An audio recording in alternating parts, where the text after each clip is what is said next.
जनता बोलेगी पूरा तोलेगी में आप सबका बहुत बहुत स्वागत है। और इससे पहले कि हम आगे बढ़े, एक बार फिर से नजर डालेंगे अभी तक की सुर्खियों। चौधरी वीरेंद्र सिंह का बड़ा बयान, कहा बीजेपी में जाने का कोई इरादा नहीं, जींद रैली में खुलेंगे पत्ते। इनेलो 10 दिनों में जारी करेगी अपनी दूसरी सूची, दुष्यंत चौटाला का बयान, टिकट वितरण में नहीं होगा कोई बदलाव, अपने स्वार्थ के लिए नेता छोड़ रहे पार्टी। बगावती सुरों पर दुष्यंत ने दिखाई गर्मी तो अभय हुए लचीले, कहा विधानसभा में महज 90 सीटें, इसलिए सभी को टिकट तो नहीं लेकिन सम्मान जरूर मिलेगा। गठबंधन को लेकर बीजेपी अचका में गर्मा गर्मी बरकरार, बीजेपी ने कुलदीप के अल्टीमेटम और खत को बताया धमकी, तो कुलदीप पुरानी शर्तों की दे रहे दुहाई, लेकिन फैसला लेने में झिझक रही दोनों पार्टियां। और जम्मू कश्मीर दौरे पर पीएम नरेंद्र मोदी ने कई परियोजनाओं का किया ऐलान, कहा ब्याज समेत कश्मीर का कर्ज चुकाऊंगा।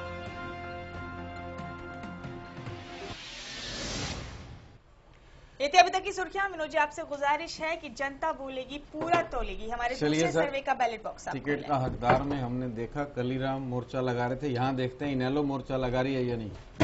जी बोल रहे सर। बिल्कुल जी।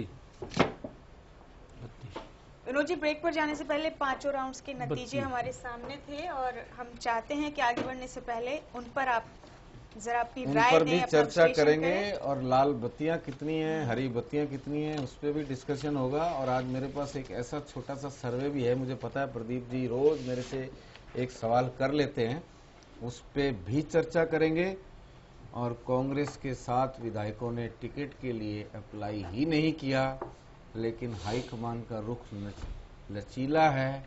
कहा गया कोई बात नहीं, लेट फीस भी नहीं लेंगे, दिल्ली आ जाना, यहाँ अप्लाई कर देना, टिकट दे देंगे।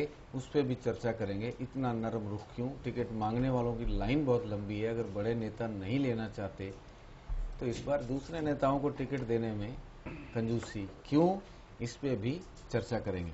मुमताज जी बिल्कुल। तमाम चर्चाओं के दरमियान लगातार वोटों की गिनती पर हम अपनी नजर बनाए हुए हैं और वोटों की गिनती के तमाम अपडेट्स जानने के साथ ही साथ ये भी जानना जरूरी है कि खोज इंडिया का सर्वे सूबे की हर सीट पर कैसे लोगों की पसंद और पार्टियों की स्थिति साफ कर रहा है। चलिए एक रिपोर्ट के जरिए हम आपको दिखाते हैं कि किस विधानसभा से कौन सी पार्टी बाजी मार सकती है। जिस पार्टी के लिए ग्रीन लाइट जल रही है उसका मतलब है कि वो इस पार्टी के लिए सीट लगभग पक्की है, और येलो लाइट का मतलब है कि वो पार्टी वहां पर बराबर की टक्कर दे रही है, लेकिन फिलहाल कहीं थोड़ी सी कमी है। अगर बेहतरीन प्रदर्शन करे, बेहतर प्रदर्शन करे तो वो उस एरिया में उलटफेर करने का मादा रखती है। इसके अलावा रेड लाइट का मतलब है कि उस विधानसभा सीट पर इस पार्टी के लिए खतरा है। आइए एक नजर डालते हैं। जनता ने जो बोला हमने उसे पूरा तोला। अपनी इस खास छानबीन में हम आपको बता रहे हैं कि कौन सी पार्टी रेड लाइट में फंस गई है। रेड लाइट के मायने हैं कि जिस पार्टी के लिए रेड लाइट चली है उसका उस सीट से जीतना कांटों भरी राह है। ग्रीन लाइट आपको बताएगी कि उस विधानसभा क्षेत्र से पार्टी के लिए जीत का रास्ता आसान है। येलो लाइट के जरिए हम आपको दिखाएंगे कि कौन कौन सी पार्टी कड़े संघर्ष में फंसी है। ऐसी सीटों में कभी भी उलटफेर हो सकती है। ये देखिए, कांग्रेस के लिए बेरी और बादली सीट में उसे ग्रीन सिग्नल मिल रहा है। मतलब ये है कि इन सीटों पर कांग्रेस काफी बड़ी बढ़त बनाए हुए है और उसकी जीत पक्की मानी जा सकती है। इसके बाद देखें तो अटेली, पानीपत शहर और सोनीपत में बीजेपी को हरी झंडी मिल रही है, यानी यहां से बीजेपी के लिए जीत का रास्ता आसान है। इनेलो को लोहारू, पलवल, पुन्हाना और संभालखा सीट पर ग्रीन सिग्नल मिला है। इसके अलावा अन्य को अभी किसी सीट से ग्रीन सिग्नल नहीं मिला। येलो लाइट की ओर देखें तो वो सीटें जिन पर कांग्रेस और इनेलो एक दूसरे को कड़ी टक्कर दे रही हैं, वो सीटें हैं नारनौल, हथीन, बहादुरगढ़, नूह, फिरोजपुर, झिरका और नांगल चौधरी। जबकि वो सीटें जहां इनेलो और बीजेपी कड़े संघर्ष में फंसी हैं, वो हैं कोसली, सोहना, पानीपत ग्रामीण और राई सीट। रेवाड़ी और रोहतक विधानसभा क्षेत्र में कांग्रेस और बीजेपी एक दूसरे को कड़ी टक्कर दे रही हैं और इस सीट पर कैसा भी उलटफेर हो सकता है। टोहाना विधानसभा क्षेत्र के नतीजे सबसे अलग हैं। इस सीट पर कांग्रेस, बीजेपी और इनेलो एक दूसरे को कड़ी चुनौती दे रहे हैं। और नतीजे किसी के भी पक्ष में हो सकते हैं। और बात करें रेड सिग्नल वाली सीटों की तो कांग्रेस के लिए कोसली, अटेली, लोहारू, सोहना, पलवल, पुन्हाना, पानीपत शहर, पानीपत ग्रामीण, समहालखा, सोनीपत और राई रेड सिग्नल वाली सीटें हैं। बीजेपी के लिए बादली, नारनौल, लोहारू, हथीन, बहादुरगढ़, पलवल, पुन्हाना, नूह, फिरोजपुर झिरका, नांगल चौधरी और समहालखा सीटें रेड सिग्नल वाली हैं। इनेलो के लिए रेवाड़ी, बेरी, अटेली, बादली, पानीपत शहर, रोहतक और सोनीपत रेड सिग्नल वाली सीटें हैं। अन्य के लिए बाकी सभी 22 सीटों पर रेड सिग्नल है। सर्वे टीम खोज इंडिया, हरियाणा स्पेशल। पार्लियामेंट में क्या हुआ इस चलिए, इस रिपोर्ट के जरिए हमने जाना कि अभी तक कौन है पसंदीदा जनता के राय के हिसाब से। अब हम जान लेते हैं खुद जनता की ज़बानी, सफीदों की जनता की ज़बानी की आखिरकार वहां की जनता की चाहत क्या है। आइए एक नजर डालते हैं।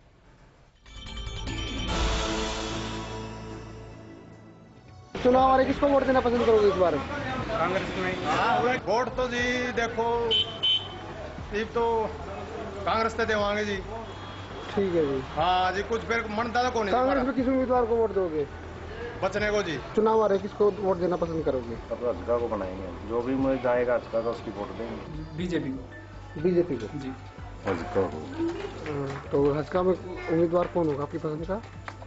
पसंद का तो जो भी हजका का आएगा उसको दे देंगे। चुनाव में किसको वोट देना पसंद करोगे? चुनाव में एक तो पैतृक को नहीं दूंगा। अच्छा जी। जो भी पैतृक होगा उसको नहीं दूंगा। अच्छा जी।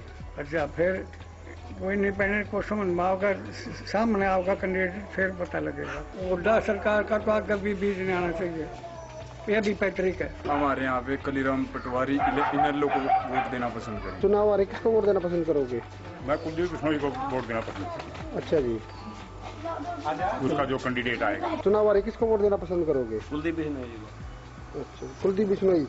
हाँ, हजका पार्टी में आपका पसंदीदा उम्मीदवार कौन होगा? सर, जो भी वो जिसको भी टिकट देंगे, चाहे वो किसी भी जाति का है, हम उसको वोट देंगे, लेकिन बाकायदा कैंडिडेट अच्छा होना चाहिए। इनेलो को, चौटाला पार्टी को। तो इनेलो में आपका पसंद उम्मीदवार डिक्लेयर हो चुकी है? हाँ, डिक्लेयर हो चुका है। कलीराम जी है हमारे उम्मीदवार। हम उन्हीं को पूर्ण, पिछली बार 15,000 से वो लीड करे थे, अब की बार 20-25,000 से हम जिताएंगे उनको। इस बार किसको वोट देना पसंद करोगे? हम तो चश्मे वालों को पहले से देते हैं। हमारे बुजुर्ग देते थे। अच्छा जी। हमारे बूढ़े पहले से उनको दे रहे थे, तो आज भी हम उन्हीं को दे रहे हैं। तो कलीराम पटवारी को एक बार फिर से वोट देने जा रहे हैं? कलीराम पटवारी को एक बार फिर से वोट देने जा रहे हैं? बिल्कुल देंगे जी। ये थी सफीदो हल्के की जनता की राय। चलिए अब रुक करते हैं अपने एक्सपर्ट्स का। विनोद जी, पहले आपके पास आएंगे। पिछला जो राउंड था टिकट का हकदार, उस पर विश्लेषण अभी बाकी था, जनता इंतजार कर रही है कि आखिर। मैं मेरे मेहमानों को ये भी बताना चाहूंगा, आपने सफीदों के लोगों को टीवी पे सरेआम बोलते हुए देखा, कितने बिंदास है हरियाणा के लोग, सीधा लठ बजा के बोलते इसको देंगे और इसको नहीं देंगे। ऐसा किसी और स्टेट में भी होता है? नहीं, इस तरह से बिल्कुल मतलब लठ मार लैंग्वेज आप बोले, चाहे बिल्कुल ओपनली बोले, इतना ऑनेस्टली बोले, कोई नहीं करता। बाकी जगह डिप्लोमेटिकली लोग करते हैं, झूठ बोल देते हैं, पूछ लेते हैं कि आप कौन पार्टी से हो, आप कहते हैं फलाने से, कहना उसी को देंगे जहां आप जाओगे। यहाँ तो सीधा है। हजका को देंगे, कांग्रेस को देंगे, चौटाला को देंगे, पैतृक उम्मीदवार को वोट नहीं देंगे। ये पैतृक वाला मामला मुझे समझ नहीं आया, वो बाबा जी क्या कहना चाहते थे, पता करेंगे। लाइक डिसलाइक बहुत क्लियर है, क्लियर है, लाइकिंग एंड डिसलाइकिंग क्लियर, इसीलिए हरियाणा और इसीलिए जो आईएनएलडी का जो वोट है कि आपने कल भी देखा होगा कि पार्टी, उम्मीदवार और सीएम हर चीज में बराबर। लेकिन आपको एक और बता दूं, ये शहरों में स्थिति इसके बिल्कुल उलट है। अगर आप शहरों में इस तरह से बाइट लेंगे, लोग आपका इंटरव्यू ले लेंगे, सीधा नहीं बताएंगे। ये गांवों की जो राजनीति है, ये बिल्कुल खुला और बिंदास है। पंचायती राजनीति, जो होना है, जो करना है वो करना है, जो नहीं करना वो नहीं करना। फिलहाल सफीदो टिकट का हकदार, जब तक हमारे पास इसका पहला राउंड आता है, टिकट का हकदार में किस पार्टी की क्या स्थिति रही, अगर गठबंधन होता है तो सफीदों में क्या सिचुएशन रहेगी? देखिए विनोद जी, कि गठबंधन होता है तो भारतीय जनता पार्टी हजका नंबर 2 हो जाती है, और नहीं तो इस चुनाव के रेस से दोनों ही पार्टियां बाहर हो जाती हजका और भाजपा दोनों बार, फिर सीधी कांग्रेस। क्योंकि 173 यहाँ पर आईएनएलडी को मिल रहा है, उनको टिकट मिल चुका है, और कांग्रेस को 139 वोट मिल रहे हैं। तो हालांकि अंतर बहुत परसेंट वोट मिल रहे हैं, जितने परसेंट वोट लोकसभा में रमेश कौशिक को मिले, उतने परसेंट वोट लोकदल को मिल रहे हैं यहाँ। तो ये ऐसा अभी प्राइमा फेसी दिख रहा है। तो नहीं है, डिफरेंस है। अगर परसेंटेज में आप करें तो उनको 40.62 मिले थे, इन लोगों को अभी मिल रहा है 34.60। 34.60 मिल रहा है अभी लोकसभा में कांग्रेस को। हाँ 21.8। नहीं, कांग्रेस की बात नहीं कर रहा हूँ मैं, बीजेपी को। हाँ बीजेपी को जो मिले थे उसमें उतने इन लोगों को नहीं मिल रहे हैं। 40.6 थोड़ा फर्क है, यहाँ 6% का अंतर है। 6% का अंतर है।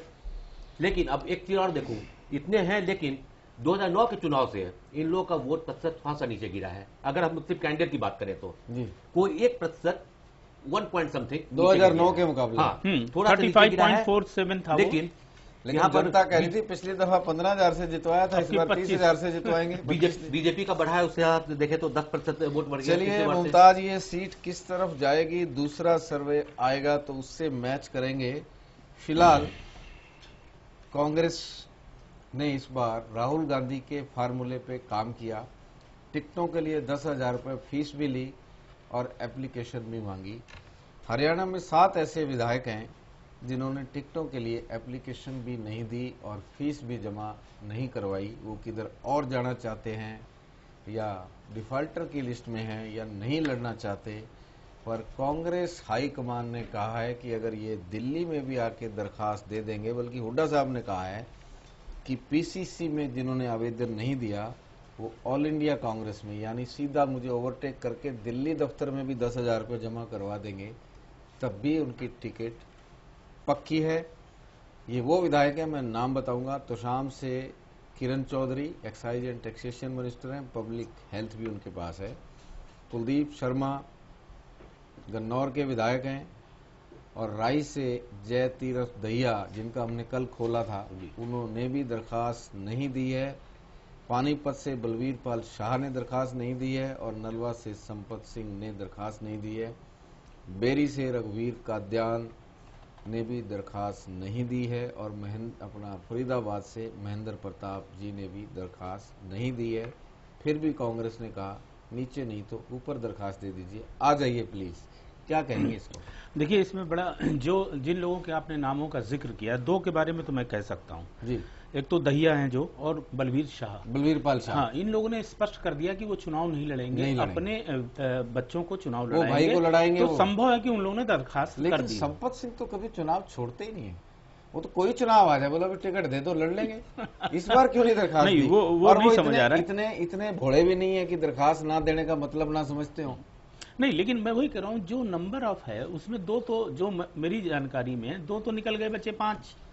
अब उसमें जैसे रघुवीर कादियान है, तो रघुवीर कादियान क्या है ये आप तो जानते हैं अच्छी तरीके से। भूपेंद्र सिंह हुड्डा से उनके कितना बड़ा रिश्ता है और किस तरह के इलू हैं, तो किसी अन्य कारणों से नहीं दिया होगा। वो इलू बीच में टीलू हो जाता होगा, लेकिन रघुवीर कभी तो चतरा मुकाबला नहीं, चूंकि रोहतक संसदीय सीट का हिस्सा है और चिलू करेंगे तो पिलू हो जाएगा। ऐसा नहीं है।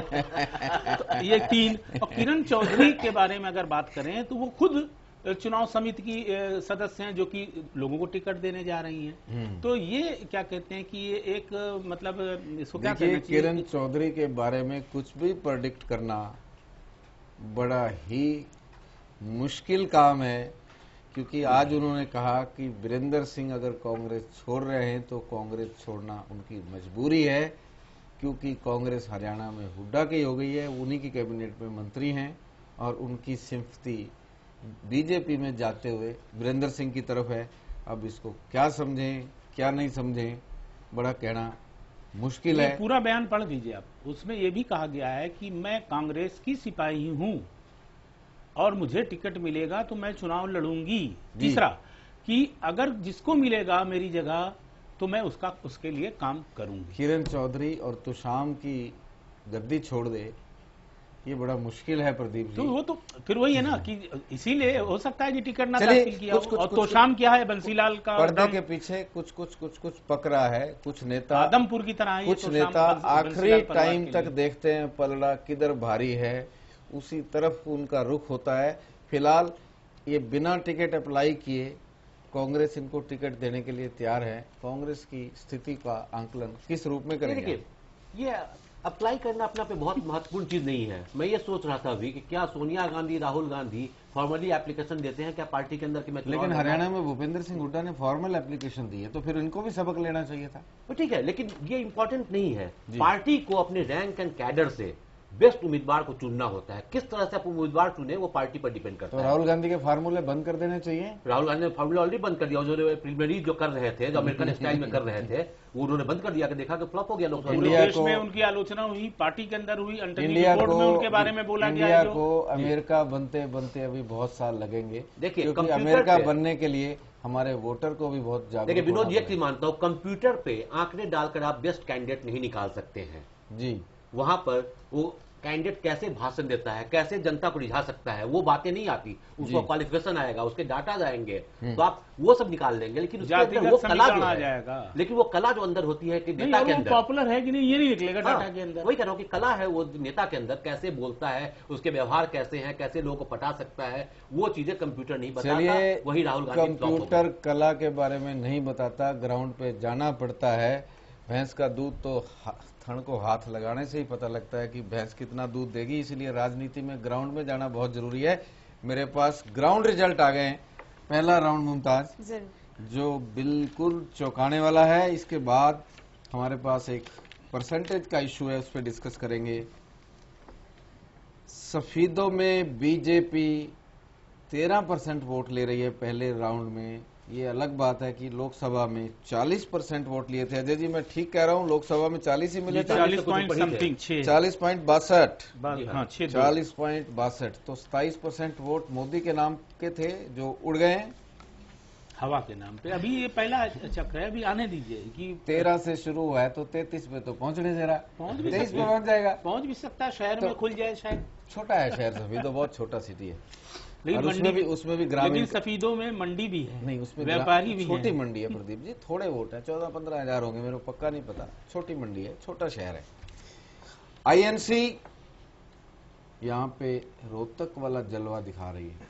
31 वोट, कांग्रेस 8122 ये वोट मिल रहे हैं। मैं हैरान हूँ, कांग्रेस बार बार क्यों कहती है तीसरी बार भी सत्ता में आएंगे, और हुड्डा साहब कहते हैं आप देखते जाओ 40 को कैसे 54 बनाया था, कैसे 13 को 44 बनाता हूं। सर्वे पे कहा उन्होंने। 31 वोट 8122 और आईएनएलडी के लिए पहला राउंड तकलीफ दे है। कैंडिडेट को बहुत वोट मिले हर राउंड में। पार्टी कांग्रेस से पिछड़ गई है पहले राउंड में। 6026 वोट आईएनएलडी 23 और ये पहली सीट समालखा के बाद जहां हजका ने चौंकाने वाले नतीजे दिए हैं और बीजेपी जो सफीदों से लोकसभा में जीती थी उसमें हजका का असर था। ये अलग बात है कि बीजेपी हजका का असर मानने के लिए तैयार नहीं है। बीजेपी से 2 गुना वोट 7074 हजका और बीएसपी 4 1048, अदर्स 2 524 और नोटा 0। पहला राउंड आईएनएलडी के लिए चौंकाने वाला। जब तक दूसरा तीसरा नहीं आता हम उस पर चर्चा करेंगे। लेकिन कल अजय जी आपने एक बड़ा दिलचस्प सवाल पूछा था और आज उस सवाल पे भी सवाल आए कि बीजेपी अगर बमबारी भी करेगी तो कितना वोट बढ़ा पाएगी। हमारे सर्वे में ये आ रहा था 22 सीटों पे कि बीजेपी को 23.18% वोट मिल रहे हैं। कल हमने राय खोली थी, उसमें बीजेपी भारी थी, तो हम बेंचमार्क ये मान के चल रहे हैं कि बीजेपी को 23.5% वोट की एवरेज आ रही है 22 सीटों में। 7% का मैंने कहा कि अगर जंप बीजेपी अकेले लेती है तो शायद 38 और 40 सीटें पहुंच सकती हैं। 4 कॉर्नर मुकाबले में 7.5% वोट बीजेपी को जो मिल रहा है 7% और बढ़ाना है। पहला सवाल, 7% वोट इंक्रीज करने के लिए कितना प्रचार तंत्र चाहिए, कितनी ताकत चाहिए, कितना जोर लगता है जब जाके 7% बढ़ता है। देखिए, जब तक जनता या वोटर ये कन्विंस ना हो जाए कि बीजेपी की सरकार बन रही है, ये जंप बहुत बड़ा है। 2-3-4% तो आप निकाल सकते हैं। 7 अपने आप में बहुत ज्यादा होता है। उसके लिए 7 का मतलब बदलाव के लिए वोट, 7% की इंप्रूवमेंट का मतलब बदलाव के लिए वोट। 7 नहीं है फिर उसकी कोई सीमा नहीं है। 7 तो मिनिमम है ना। हाँ, नहीं, उसकी अगर वो 7% पड़ रहा है तो वो 14, 15, 20 भी % जा सकता है, क्योंकि फिर बदलाव का वोट जो होता है वो थोक के भाव में अलग के भाव होता है। उसको क्या कहते हैं कि कोई तो सर्वे उसको माप नहीं देखिए, सकता। बीजेपी का भी यहीं पर एक ही चीज है, मुझे लगता है कि बीजेपी उसी को फॉलो करने जा रही है कि तुमने हर एक पार्टी को आप आजमा के देख लिया, अब हमारी बारी, हमको देखो। जितने हैं तुम्हारा हुड्डा है, चौताला है, सबको आजमाया, अब हमको आजमा कर देखो, हम क्या कर सकते हैं। बार सबकी सरकार, अब की बार बीजेपी सरकार, जी है ना, ऐसे बोलेंगे। सब कुछ इसी तरह का उनका तर्ज होगा कि बदलाव की बात करेंगे। वो लगता है आप अंदर की जानकारी रखते हैं बीजेपी के मामले में। नहीं, मैं आंख बंद करके उनकी माइंड रीडिंग कर सकता हूँ। माइंड रीडिंग करते हैं। तो हरियाणा की जनता ने बीजेपी की जो माइंड रीडिंग की है, हमने 22 सीटें खोली अभी तक।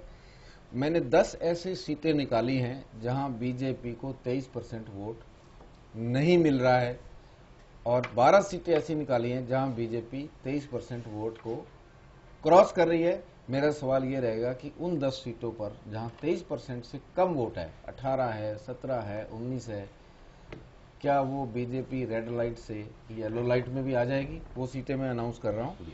नहीं, एक चीज इसमें और बता दीजिए कि ये गठबंधन के साथ बता रहे हैं? नहीं, अकेले अकेले। हमने ये मान लिया 4 कॉर्नर मुकाबला है, और जीतने वाली पार्टी को, ये एक रफ सर्वे है, कम से कम 30% वोट चाहिए 4 कॉर्नर में। 4 कॉर्नर में मोटा मोटा 28 से 30%। ठीक है। बीजेपी को हमने ये मान लिया कि जिन सीटों पे वो 23% से आज ले रही है, मोदी का जंबो, पूरी कारपेट बम्बिंग मिला के, वो मैं तो ये मान के चल रहा हूं कि वो इतनी बम्बिंग करेगी कि वो 7% वोट इंक्रीज कर सकती है। मैंने उन सीटों का नाम ले रहा हूं जिनमें 23 से कम है, क्या वो 30 तक बदल पाएंगी? सीट वाइज आप बता दीजिएगा। बेरी बीजेपी को 23% से कम वोट मिल रहे हैं। नारनौल बीजेपी को 30% से कम वोट मिल रहे हैं। हालांकि नारनौल में पहले बीजेपी एक बार जीत चुकी है, पंडित कैलाश शर्मा बीजेपी के एमएलए रह चुके हैं। इस बार शायद वहां हजका को वोट मिला है, नहीं मुझे पक्का याद नहीं। बीजेपी को 23% से कम मिला है, लोकदल को ज्यादा मिला था। हथीन में बीजेपी को 23% से कम वोट मिला है। हथीन में 60,000 जाट और 80,000 मुस्लिम और 70,000 के आसपास दूसरे वोट हैं। बहादुरगढ़ में भी बीजेपी को 23% से कम वोट मिला है। पलवल में भी बीजेपी को 23% से कम वोट मिला है। नुहू, मेवात, मेव बहुल्य इलाका है, बीजेपी को 23% से कम वोट मिला है। पुनाना में भी बीजेपी को 23% से कम वोट मिला है। फिरोजपुर झिरखा में भी बीजेपी को 23% से कम वोट मिला है। नांगल चौधरी में भी बीजेपी को 23% से कम वोट मिला है, और समालखा में इंडिपेंडेंट की दस्तक की वजह से बीजेपी को 23% से कम वोट मिला है। मेरा सवाल ये, 22 सीटों में से 10 सीटें ऐसी हैं जहां उनको 23% से कम मिल रहा है, और 12 ऐसी है जहां उनको 30 से कम है लेकिन 23 से ज्यादा है। अगर 12 की 12 भी ले जाएं, जिसकी संभावना कम लगती है, तब भी अकेले क्या सत्ता का दरवाजा पकड़ लेंगी? देखिए, ऑलमोस्ट आपने कहा जो ऑलमोस्ट 50% सीटों की बात हो रही है, तो 50% सीट अगर वो निकाल रहे हैं, इस हिसाब से 45 तो स्थित हो जाएगा हरियाणा के अंदर। 12 ऐसी हैं जहां 23 से ज्यादा मिला है, लेकिन 35 वाली एक भी नहीं है इसमें, 35-30% वाली एक भी नहीं है, और ये आउट ऑफ 22 है। हाँ, आउट ऑफ 22, 10 को तो हमने रिजेक्ट ही कर दिया कि वो 23 से कम है। और 12 सीटें ऐसी है जहां 23 से 30%, एक अटेली सीट पे 35-36% वोट मिला है। मतलब 12 की 12 सीटों में 35-36% वोट नहीं है। वो भी अगर एवरेज निकालोगे तो 27.5 की एवरेज मिलेगी। देखिए, बीजेपी ने अपना सर्वे जरूर करवा रखा होगा, उनको जरूर पता है इतनी बात की कहां पर कमजोर है, वो ऐसे ऐसे क्षेत्रों पर वो ज्यादा ध्यान देंगे। वीरेंद्र सिंह के आश्रय लगता है बीजेपी चढ़ चुकी हवाई जहाज पे, कुलदीप को छोड़ा तो हवाई जहाज क्रैश लैंड हो जाएगा। वो बिल्कुल, इसमें कई ऐसी सीटें हैं, ये पक्का है, बिल्कुल साफ। विनोद जी, कई सीटें ऐसी हैं जहां तो बीजेपी हजका दोनों नहीं जीत कह दिया कि परिवर्तन रैली है, परिवर्तन जनता जिधर कराएगी, और अमित शाह को थैंक यू कह दिया, अगर उन्होंने मुख्यमंत्री घोषित नहीं किया तो बिल्कुल स्थिति मजाकिया हो जाएगी। और उनके बयान को अगर अच्छी तरह से रीड कर लो तो कुछ भी पक्का नहीं है। जब तक बीजेपी की तरफ से ये स्टेटमेंट नहीं आएगा कि वीरेंद्र सिंह को बड़ी जिम्मेदारी दी जाएगी, वीरेंद्र सिंह ऐसे ही बोलते रहेंगे, क्योंकि 23 साल इंतजार कर चुके हैं। अब अगले 5 साल इंतजार बड़ा मुश्किल है, उम्र का भी एक तकाजा होता है। फिलहाल मेरे पास second round. Vinod ji, second round का रुख करेंगे, लेकिन वीरेंद्र सिंह का जिक्र आपने किया। 23 साल हो गए इंतजार करते करते, और जाहिर है ये होना लाजमी भी है कि इनकी बातें क्या करते हो ये लफ्जों के बानी हैं। इनके कितने लहजे हैं, हर लहजा लाफानी है, तो जानना दिलचस्प होगा कि जींद रैली में क्या करेंगे। एक छोटा सा ब्रेक ले रहे हैं यहाँ पर, फौरन लौट रहे हैं।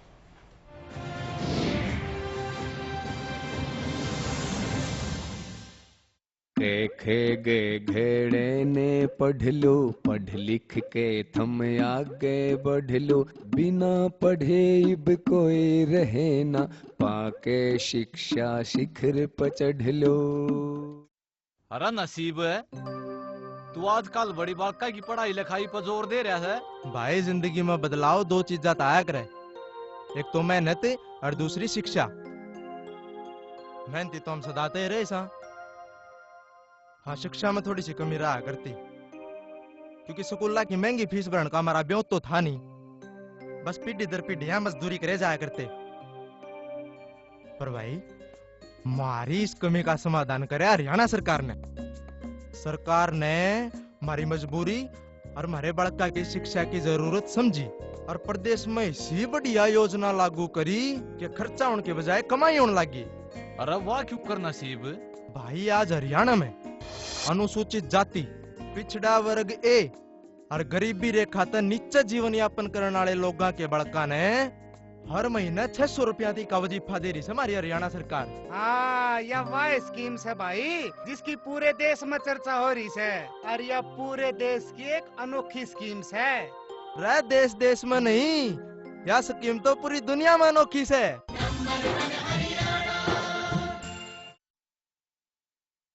4 5 6 पंजे 30। दिमाग तो हवाई जहाज है तेरा। नाना रॉकेट। हाँ हाँ रॉकेट। राकेट जी कहाँ? अम्मा खेत में आई है। जा रख ले। मुन्नी बीमार जो होने वाली है। बीमार? खुले में शौच करेगी, उस पे मंडराएंगी मक्खियाँ, फिर वही मक्खियाँ तेरे बनाए खाने पर बैठ उसे दूषित करेंगी और मुन्नी को बीमार। घर में शौचालय बनवा और इस्तेमाल कर। जहाँ सोच वहाँ शौचालय। खोज इंडिया का एक्सक्लूसिव सर्वे, बड़ौदा सीट का फैसला। देखिए बुधवार शाम 7 बजे टिकट का हकदार।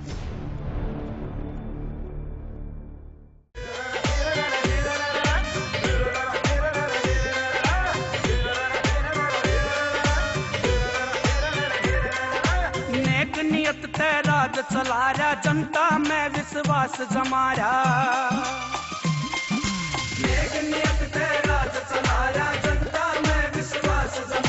जमके घना विकास करारा, देश में अपना नाम कमारा।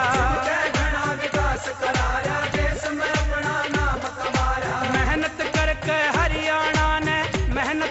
हरियाणा ने शिखर पे ल्यारा से, शिखर पे ल्यारा से। हमारा सीएम साहब भूपेंद्र हुड्डा दिल पे छाया से, हमारा सीएम साहब भूपेंद्र हुड्डा दिल पे छाया से। नेक नियत और विकास, इसी में जनता का विश्वास।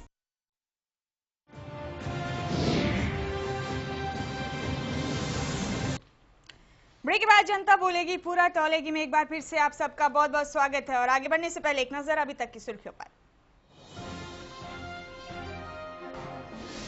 चौधरी वीरेंद्र सिंह का बड़ा बयान, कहा बीजेपी में जाने का कोई इरादा नहीं, जींद रैली में खुलेंगे पत्ते।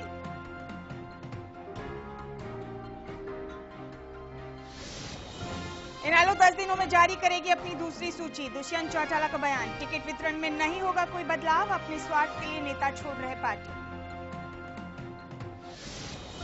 बगावती सुरों पर दुष्यंत ने दिखाई गर्मी तो अभय हुए लचीले, कहा विधानसभा में महज 90 सीटें, इसलिए सभी को टिकट तो नहीं लेकिन सम्मान जरूर मिलेगा। गठबंधन को लेकर बीजेपी हजका में गर्मागर्मी बरकरार, बीजेपी ने कुलदीप के अल्टीमेटम और खत को बताया धमकी, तो कुलदीप पुरानी शर्तों की दे रहे हैं दुहाई, लेकिन फैसला लेने में झिझक रही दोनों पार्टियां। और जम्मू कश्मीर दौरे पर पीएम नरेंद्र मोदी ने कई परियोजनाओं का किया ऐलान, कहा ब्याज समेत कश्मीर का कर्ज चुकाऊंगा।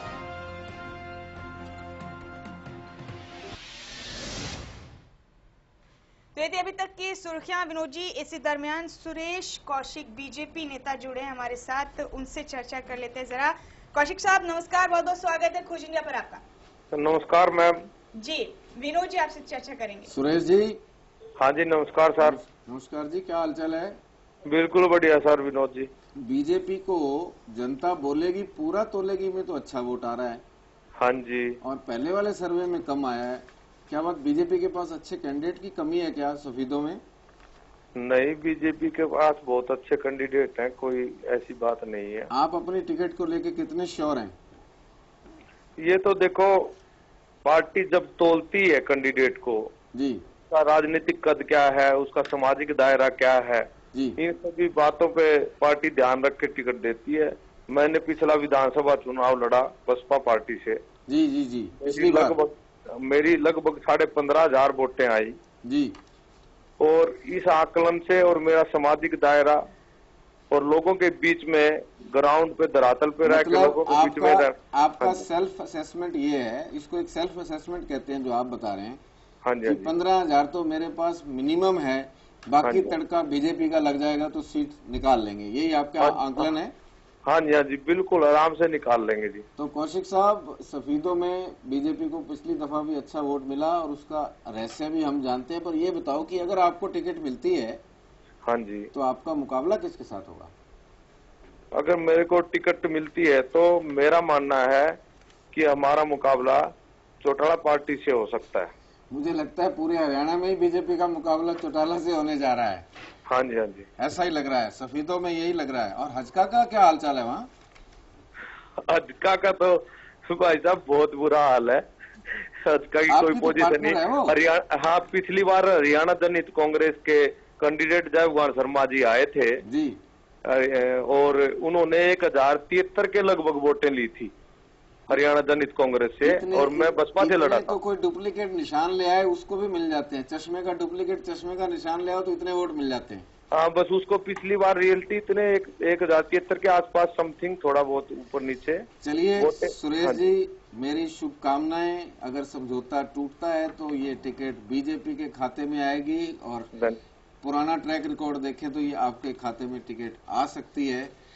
और अगर समझौता कायम रहता है तो ये सीट बस हजका के खाते में भी जा सकती है। ऐसी परिस्थिति में अगर ये हजका के खाते में जाती है तब आप क्या करेंगे? देखो, हम तो जो गठबंधन परंपरा निभाएंगे, ऊपर गठबंधन रहेगा ना रहेगा, अगर गठबंधन रहेगा तो उसके साथ लग के उसको जिताएंगे। आपकी शुभकामनाएं गठबंधन के पक्ष में है या तोड़ने के पक्ष में? मेरी शुभकामनाएं गठबंधन तोड़ने के पक्ष में है। अगर बीजेपी अब भी नहीं लड़ेगी, अपनी पार्टी को नहीं स्टैंड करेगी तो कब करेगी? फिर कब करेगी? बहुत साल के बाद मौका आया है। हाँ जी, पूरे हरियाणा में पार्टी का विस्तार होना चाहिए। हाँ जी, हाँ जी। लेकिन वीरेंद्र सिंह ने आज, आपने उनका बयान सुना है? नहीं सुना आज मैंने। मैं सुना देता हूं। उन्होंने कहा है कि 48 साल के बाद बीजेपी को मौका आया है, इसलिए कुलदीप के साथ मिलकर चुनाव लड़े, अकेले लड़ेगी तो नुकसान हो सकता है। ये मेरी इंडिविजुअल राय है, वो उनकी चौधरी साहब की अपनी राय है। आप चौधरी साहब की राय से कोई तवक्को नहीं रखते हैं?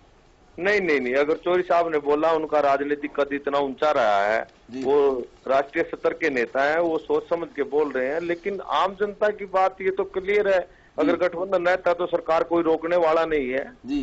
सब क्लीन स्वीप हो जाएगा, सबकी 10-10, 15-15, 10 सीटें मुश्किल से ले पाएगी कांग्रेस भी, और इनेलो भी 10-5 के 10-12 के आसपास ही ठहर जाएगी। चौटाला साहब डंडा लेके आ जाएंगे आपके पीछे, इनेलो को 10-12 बोलोगे तो?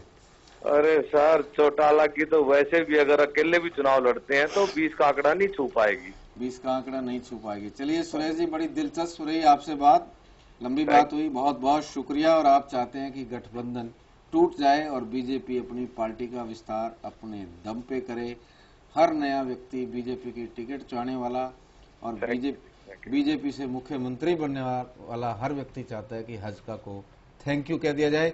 चलिए, मेरे पास सेकंड राउंड है प्रदीप जी। बीजेपी यहां भी कुछ खतरनाक इशारे कर रही है। जो टिकट का हकदार में इशारा नहीं मिल पा रहा था वो इसमें मिल रहा है। शायद यही वजह है कि बीजेपी खम ठोक कर कह रही है कि अकेले भी लड़ेंगे तो जीतेंगे, क्योंकि कांग्रेस की जितनी जाट लीडरशिप है, हुड्डा साहब को छोड़ के, एक दो को और छोड़ के, सब बीजेपी के जहाज पे चढ़ने जा रही है। अभी एक नेता की और खबर आई है, वो भी बीजेपी के जहाज पे चढ़ने वाले हैं। 26 बीजेपी 6812, आईएनसी भी बीजेपी को कड़ी टक्कर दे रही है, लेकिन पीछे नहीं छोड़ पा रही है। 26 वोट 6812, बड़ा दिलचस्प हल्का निकल के आ रहा है सफेदो शायद, है ना? जी जी। लोकदल 30 7860, हज का 14 3668, बीएसपी 2 524, अदर्स 2 524 और नोटा 0। मुमताज, हमारे पास 2 राउंड हैं, 2 राउंड के आधार पर हम मेहमानों से कोई राय ले सकते हैं या तीसरे राउंड का इंतजार करना चाहिए? बिल्कुल, मुझे लगता है तीसरे राउंड का इंतजार करना चाहिए। इस बीच खबर ये है प्रदीप जी कि कांग्रेस नेता प्रोफेसर छत्रपाल अमित शाह से मिले हैं जाकर दिल्ली में। ये क्या हो रहा है कांग्रेस में? सभी लोग जा रहे हैं बीजेपी में ज्यादातर? देखिए, कौन लोग जा रहे हैं कांग्रेस में या जो पार्टी छोड़ते हैं तो उनका क्या जनाधार है? प्रोफेसर छत्रपाल को भी अगर आप एनालिसिस करें, लेकिन एक बात ये जो संकेत है इसको दूसरे तरह से मैं एनालाइज करूंगा, व्यक्ति प्रोफेसर को रख के नहीं। ये तो तय है कि हरियाणा के अंदर जो जाट लीडरशिप थी वो कंसोलिडेट थी, वो एक साथ जाती थी जहां भी जाती थी।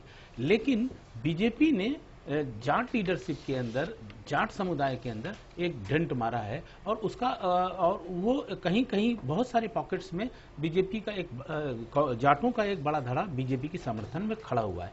और यही वजह है कि जब जाट आरक्षण का सवाल आया तो बीजेपी ने भी कहा कि नहीं, इसके पीछे कोई राजनीति नहीं थी, एक सामाजिक जरूरत और सामाजिक कारण था और हरियाणा में चुनाव भी होने वाले हैं। तो ये तो तय है कि जाट इंटैक्ट होकर नहीं जा रहा है किसी भी पार्टी के, ना हुड्डा के साथ जा रहा है और ना ही क्या कहते हैं कि चौटाला जी के साथ जा रहा है।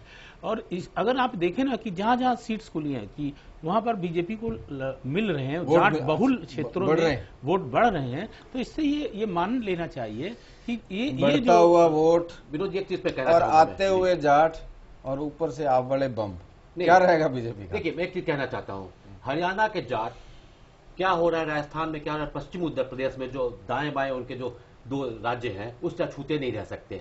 दोनों जगह के जाट जो हैं उन्होंने बीजेपी को सपोर्ट दिया, लोकसभा चुनाव में जमकर सपोर्ट दिया। तभी बीजेपी ने आज सुप्रीम कोर्ट में हल्फनामा दे दिया, जो कांग्रेस ने कहा था जाट आरक्षण सही, तो बीजेपी ने भी विनोद जी मैं इसमें एक बात जोड़ना चाहूंगा कि हरियाणा के जाट अलग हैं, राजस्थान के अलग हैं और क्या कहते हैं, एक मिनट मुझे सवाल का जवाब देने दीजिए। अभी मैंने पूरी बात अपनी की ही नहीं तो आप पूरा कर लीजिए आप कर लीजिए। मैं कह रहा हूं हरियाणा के जाट अभी तक कांग्रेस और इन लोग के बीच में घूमते रहे, कभी अभी लग रहा है पहली बार स्पेस मिल रहा है, पहली बार उनके अंदर वो एक्सप्रेस अपने आप को कर पा रहे हैं, चाहे उस पोजीशन में है कि अल्टरनेटिव ढूंढ रहे हैं वो, कि बीजेपी में उनको विकल्प नजर आ रहा है, वो अल्टरनेटिव ढूंढ रहे हैं कि दोनों का अल्टरनेटिव क्या हो सकता है, वो उनको बीजेपी में भी दिख रहा है। इसलिए मुझे लगता है कहीं पर बीजेपी की तरफ रुझान है, जिसके कारण वो जो डेंट या जो अहम सेंग बीजेपी लगाने की स्थिति में है जाट वोट बैंक के अंदर।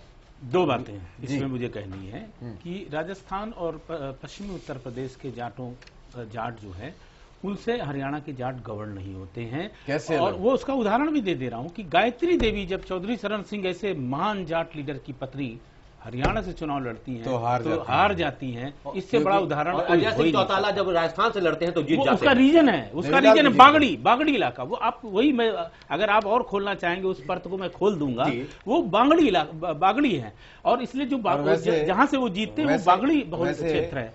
देवीलाल जी के फोरफादर भी राजस्थान से हरियाणा में शिफ्ट हुए थे और चौटाला बिल्कुल राजस्थान बॉर्डर पे है। और अब कल्चरल भी देखें तो मैच करता है राजस्थान के जमुना पार और जमुना इस पार के जाटों के बहुत अंतर है। के बगल में जो उत्तर प्रदेश का जाट है उसका नेचर, वर्किंग स्टाइल, फैसले लेने का स्टाइल हरियाणा के जाट से बिल्कुल अलग है। अच्छा, दूसरा जो मुझे इसमें ऐड करना है, और हरियाणा में राज हमेशा जाट के हाथ में रहा है और यूपी में जाट के हाथ में राज चरण सिंह के अलावा कभी नहीं आया। यही कहने वाला था। ये फर्क है। तीसरा राउंड मेरे पास, तीसरे राउंड के नतीजे हैं आपके पास, लेकिन जो मौजूदा विधायक हैं सफेदों से कलीराम पटवारी वो जुड़ गए हमारे साथ फोन लाइन पर, उनसे भी चर्चा कर लेते हैं। कलीराम जी बहुत बहुत स्वागत है खोज इंडिया पर आपका। बहुत बहुत धन्यवाद बहन जी। जी विनोद जी आपसे चर्चा करेंगे। कलीराम जी नमस्कार जी मास्टर साहब। नमस्कार, क्या हालचाल? बस आशीर्वाद है जी आपका। आपको तो टिकट घर बैठे मिल गई। हाँ जी, आपको तो टिकट घर बैठे मिल गई, मांगनी भी नहीं पड़ी। ना जी बिल्कुल जी, तो ओम प्रकाश चौटाला ने घर बैठे दे जी, घर बैठे दे दी। हाँ जी हाँ जी। तो क्या लग रहा है इस बार कैसा है चुनाव? बहुत बढ़िया जी, निश्चित तौर पर 100% जीत होगी जी। बीजेपी एंट्री कर रही है सफेदों में, इनको वोट कहाँ से आ रहा है? ये तो वैसे जी जो लोग जैसे मोदी के नाम से कह रहे थे ना जी, लोग वही आइडिया उठा रहे हैं। अभी बीजेपी तो मुकाबले में भी नहीं रहेगी हमारे साथ। यहाँ मुकाबला कांग्रेस वर्सेस इन लोगों का होगा। और हजका का? हजका भी मुकाबले में नहीं रहेगी जी। तो आप किसके लिए दुआ कर रहे हैं? कांग्रेस की टिकट किसको मिले? किसी को मिल जाओ जी, हमें कोई दिक्कत नहीं, हम निश्चित तौर पर जीतेंगे। नहीं, कई उम्मीदवार दुआ करते हैं, ये कमजोर उम्मीदवार है इसने टिकट मिल जाए, लॉबिंग भी करवाते हैं। आप करवा रहे हो क्या किसी के लिए? ना बिल्कुल नहीं करवा रहे जी, मैं निश्चित हूँ किसी को भी मिल जाए। कांग्रेस से हमें कोई चिंता नहीं किसी बात की। देखिए महेंद्रगढ़ में रामविलास लॉबिंग करवा रहे हैं बाबा रामदेव से कि राव बहादुर को टिकट दे दो तो दान सिंह के वोट कट जाएंगे। आपने भी कोई जुगाड़ किया ऐसा? हरियाणा में फिक्सिंग बहुत चलती है। ना मैंने कोई जुगाड़ नहीं किया जी ऐसा। हम निश्चित है, बिल्कुल जनता हमारे साथ है। चलो कलीराम जी एक बात बताओ। हाँ जी, ये टिकट का हकदार में आपको बड़े अच्छे वोट आए, इतने वोट किसी को नहीं आए। हाँ जी, और अब तक पूरे हरियाणा में लगभग इतने वोट किसी उम्मीदवार को, इनेलो को नहीं आए। 2-4 का फर्क ही रहा होगा।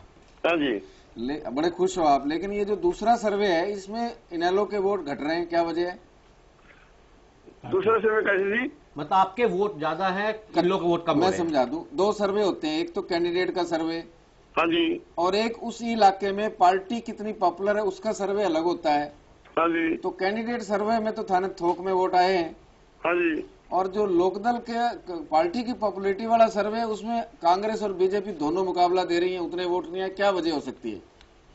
मैं ऐसी बात तो नहीं होनी चाहिए बिल्कुल। मैं पार्टी का वोट बैंक जो है पार्टी का है जी, और हम भी जो है पार्टी की वजह से है। एक बार कलीराम जी गामा में चक्कर मार लियो, मन थोड़ा रोड़ो लगे ना गामा में लग रहा जी। मैं तो अभी मेरा डोर टू डोर प्रोग्राम चल रहा है। कोई दूसरे आदमी से पता करा लियो, कुछ रोड़ा जरूर है। अच्छा जी, हाँ थाने पहले अलर्ट कर रहे हूँ। अच्छा जी, चलिए बातचीत करने के लिए बहुत बहुत शुक्रिया। और तीसरा राउंड मेरे पास। तो इस एडवाइस के कुछ चार्ज भी होने चाहिए, मुफ्त में बांटे जा रहे हैं। मैं जो भी मैं सबको एडवाइस देता हूँ, मेरा किसी से कुछ नहीं। ठीक है, ये अच्छा एटीट्यूड है। हाँ, बीजेपी तीसरा राउंड 21 वोट। क्या होता है कई बार सर्वे देख के, जैसे बीजेपी उछल जाती है, घर बैठे सरकार बना लेती है। सर्वे देख के कई बार उम्मीदवार राज्य होकर घर बैठ जाता है, बोला बड़े वोट आ रहे हैं, है ना? सही कह रहे हैं। वोटर की साइकी तो रोज चेंज होती है। बीजेपी थर्ड राउंड घट गई है, 21 वोट 5502। अभी अभी कलीराम जी उदास होके टेलीफोन बंद किए हैं, उनको काफी वोट मिल गए हैं दोबारा, 38 वोट 9956। और वो जो कह रहे थे वो भी सच लग रहा है कि मुकाबला कांग्रेस से होगा। दूसरे नंबर पे कांग्रेस 29 वोट 7598।